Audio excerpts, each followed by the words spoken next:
Thank you for your service.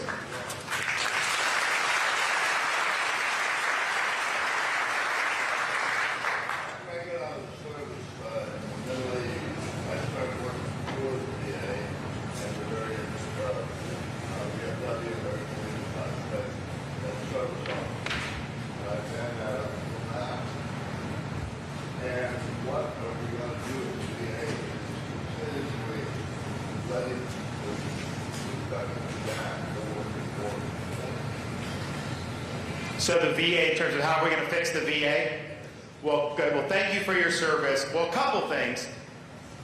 Someone told me yesterday that they're thinking about using VA for illegal aliens. Are you kidding me? We will never allow that to happen. Don't worry about that. But here's the thing. The VA is a big bureaucracy. Okay, and I think veterans get caught up in red tape. I mean, I remember when I left active duty, I got a packet of, okay, here's all, I couldn't understand it.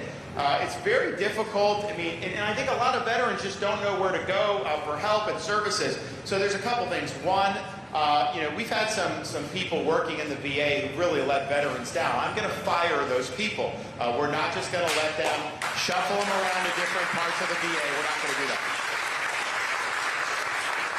But the other thing we're going to do is just recognize that, the thing about this country, in spite of all the problems, you have a deep, I think, abiding appreciation for people that have served in uniform. And you see that in veterans groups that we have, in charities, in businesses, philanthropists, even individual volunteers. We need to harness all that on behalf of the veterans. And so I want the VA, yes, if they can help on all this, whatever veterans are entitled to, we got to get that done better. But we also want the VA to help link veterans to all these resources that are available in society. So, for example, we have a model in Florida that we'll use where people go in. We started it with welfare benefits. So they go in, and we've created something called the Care Portal.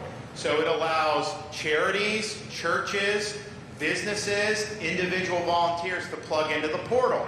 So you have somebody, maybe you have a mother who got evicted from an apartment and she's got 2 young kids. Well, that'll get put in, and yes, she's eligible for some government benefits, but the minute that goes out to the community, you then have somebody that comes, that helps, and we can get them on a pathway to self-sufficiency. So I think something similar for the VA. Have a portal. We have all these veteran charities. I mean, that do mental health, that do service dogs. I mean, you name it. There's a lot of good work being done.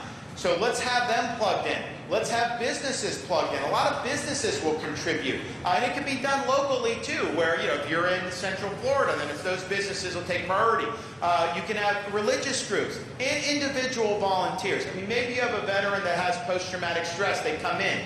VA's a gauntlet. That goes into the portal. Maybe it's just somebody that lives in their neighborhood that shows up to their house the next day and says, you know what, I just want to make sure you're okay. Can I take you out to lunch? And then maybe they just talk for an hour. That could be the difference between a veteran committing suicide or not. Just the fact that somebody cares. So we have resources in this society. We got to do a better job of linking the veteran to those resources.